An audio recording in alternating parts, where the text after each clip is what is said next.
Mayor, eto po yung nurse na huling pumasok sa kwarto ni Nolan.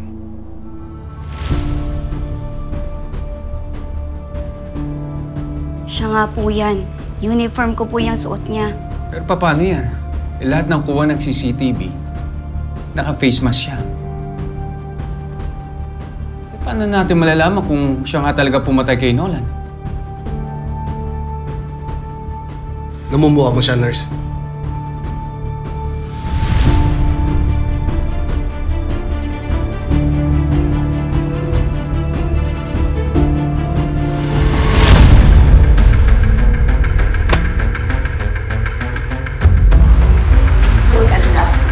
Matutulog ka lang, ha?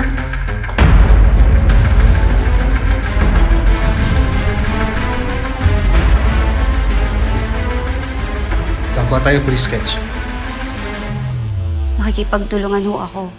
Pero sana ho hindi ako madamay.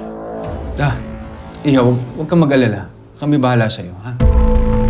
Papapantayan kita.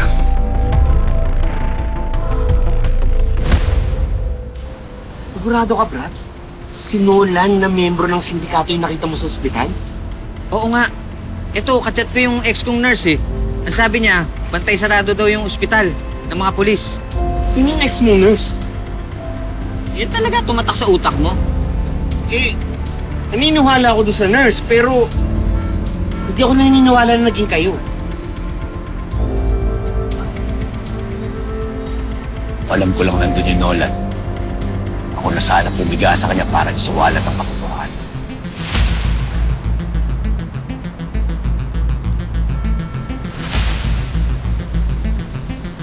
Yun na nga, Brad eh.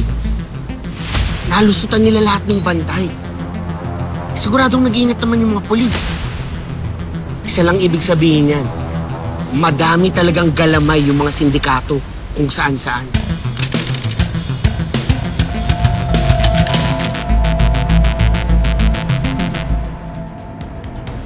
Ngayon alam ko na. Alam ko na kung bakit akong gustong makausap ni Nolan. Dahil wala siyang tiwala sa iba. Kaya sinigurado ko na walang makakaalam na nag-usap ni Nolan. Hindi natin alam kung anong koneksyon nila. Kung sa politika ba? Alam mo, pwede rin sa loob ng kapulisan, di ba? Hindi natin alam kung anong koneksyon nila. Kung sa politika ba? Alam mo, pwede rin sa loob ng kapulisan, di ba? Huwag naman tayo magduda sa isa't isa. Pareho natin gusto malaman kung sino nasa likod dito. Kung malaking sindikat ang may kinalaman sa mga nangyayari nito, ang tanong, sino yung source nila para malaman ang bawat kilos natin? Mayor, wala ka naman sigurong sinabihan na makikita kay Nolan.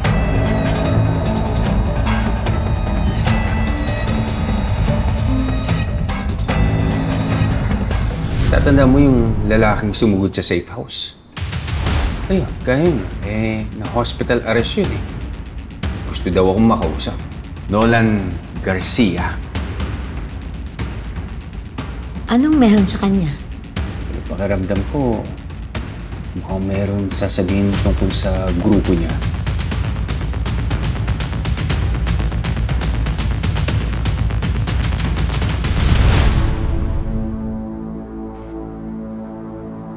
Mayor, may sinabihan ka ba?